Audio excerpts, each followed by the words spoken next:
দেখুন গাড়িতে security light blink করছে।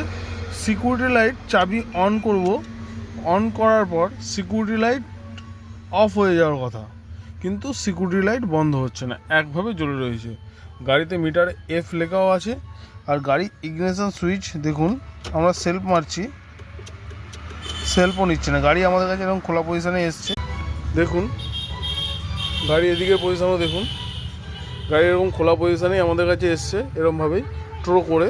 তো কি প্রবলেম হয়েছে সেটাই আপনাদেরকে দেখাবো। দেখুন ইসিএমে এখানে কেউ ইসিএমে রিপেয়ারিং করার চেষ্টা করেছিল। ইসিএমটা এখানে তার ঝালাই করেছে। দেখুন ইসিএম স্ক্যান হচ্ছে না গাড়িতে, আমরা চেক করেছিলাম। তো ইসিএমটাও বাতিল। ইমোবিলাইজারও প্রবলেম করছে। আমরা ইমোবিলাইজার ইসিএম অন্য নিয়ে নিয়েছি। এই ইসিএমটা একদম রিপেয়ারিং ইসিএম ছিল, আমরা অন্য ইসিএম নিয়ে নিয়েছি। এটা হচ্ছে ইসিএমের খোলটা, সেম পার্ট নাম্বারে অন্য ইসিএম নিয়ে নিয়েছি। ইমোবিলাইজার ইসিএম, এই যে গাড়ির চাবি, আমরা এই চাবিতে এই ইমোবিলাইজার, এই যে আগের ইমোবিলাইজার, তো আমরা এই চাবিতে গাড়িতে প্রোগ্রামিং করে আমরা গাড়ি স্টার্ট করব।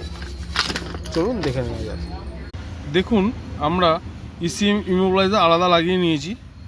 এই ইমোবিলাইজার অন্য ইমোবিলাইজার আর ইসিএমও লাগিয়ে নিয়েছি। তো আমরা চাবি গাড়ি প্রোগ্রামিং করে নিয়েছি। চাবি এবার আপনাদের অন করে দেখাচ্ছি।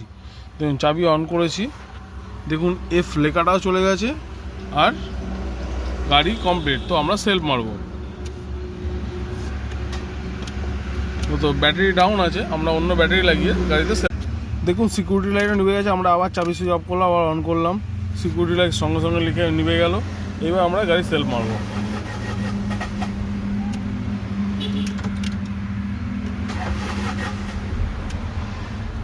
দেখুন গাড়ি স্টার্ট হয়ে গেছে। গাড়িতে চেক ইঞ্জিন লাইট আছে। চেক ইঞ্জিন লাইট যেহেতু এয়ারমাস সেন্সার খোলা আছে, সেই কারণে চেক ইঞ্জিন লাইট আছে। আমরা সেটা ফল্ট কোড চেক করবো কী কারণের জন্য রয়েছে। এবং গাড়ি স্টার্ট হয়ে গেছে। গাড়ি আগে স্টার্ট হচ্ছিল না, এখন স্টার্ট হয়ে গেছে। ভিডিওটা ভালো লেগে থাকলে লাইক, সাবস্ক্রাইব, শেয়ার অতি অবশ্যই করবেন।